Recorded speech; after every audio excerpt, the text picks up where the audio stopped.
So you're probably wondering after that last video, what's left to learn about the deep web and what more can I do to learn how to navigate it better or how to actually communicate on it.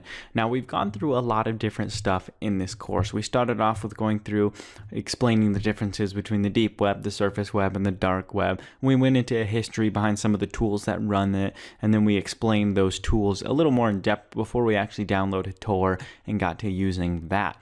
But obviously there's been a lot of puzzle pieces you feel like are missing, and that's what remains left for you to kind of independently go to after this course.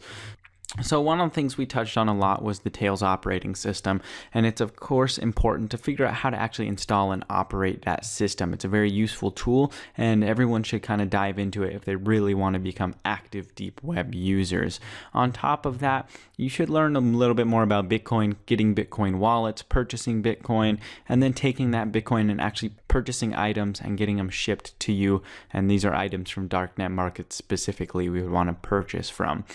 And then above and beyond that, if you want to purchase those items, well, you're going to need to learn how to use PGP and on Tails specifically if you're using the Tails operating system.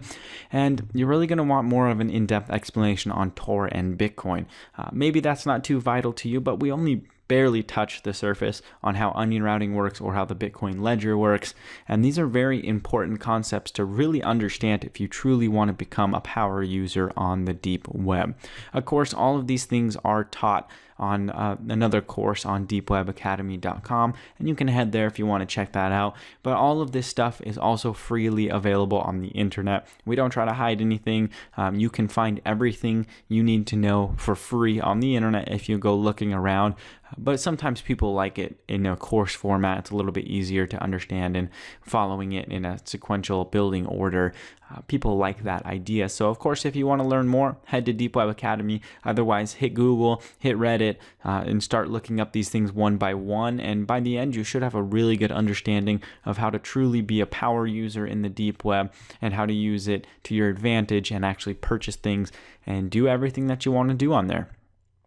So hopefully you enjoyed this course, Deep Web 101. It's been a lot of fun making it and getting it together for you guys. If you have any questions, be sure to message me. You can get me directly on Deep Web Academy, our support email there. Otherwise, I will see you in the next courses online.